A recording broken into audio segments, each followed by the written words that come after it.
Today's gadgets are smaller, thinner, and lighter than ever before. But to build these ultra-slim, ultra-portable devices, designers and engineers often make their creations more difficult, if not impossible, to repair. Well, I'm Bill Detweiler, and on this special episode of Cracking Open, I'm going to show you 5 ways manufacturers are making our gadgets harder to fix, and give you a few tips on working around these self-repair roadblocks.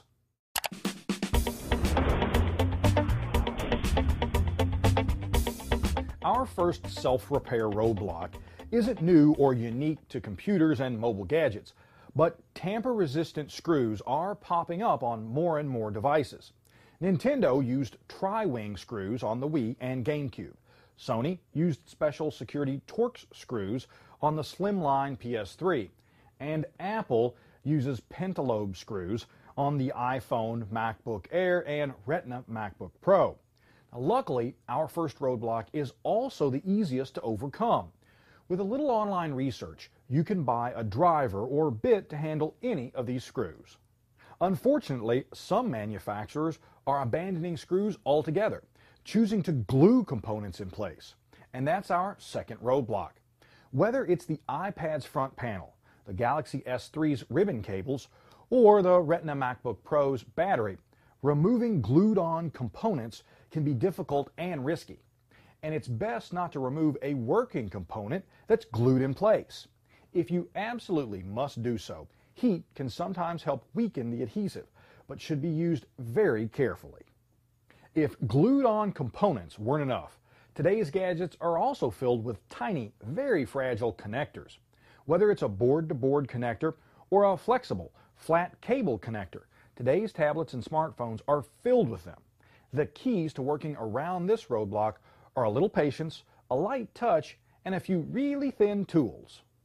Up to now, I've been able to help you overcome the repair roadblocks on our list.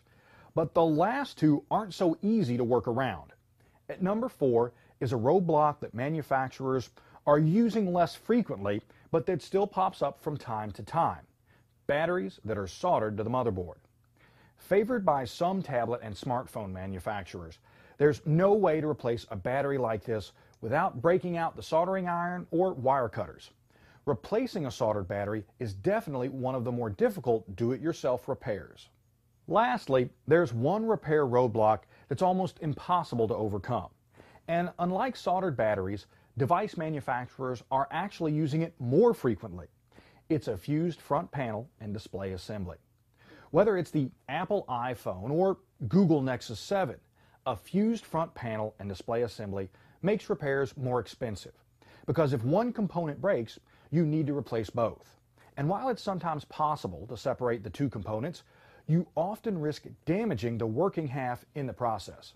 So often, it's just not worth the risk. Well, that does it for our list of repair roadblocks. I hope my tips help you the next time you need to fix a broken device. Now, to see more step-by-step teardown galleries and my analysis of the latest tech hardware, go to techrepublic.com/crackingopen. I'm Bill Detweiler. Thanks for watching.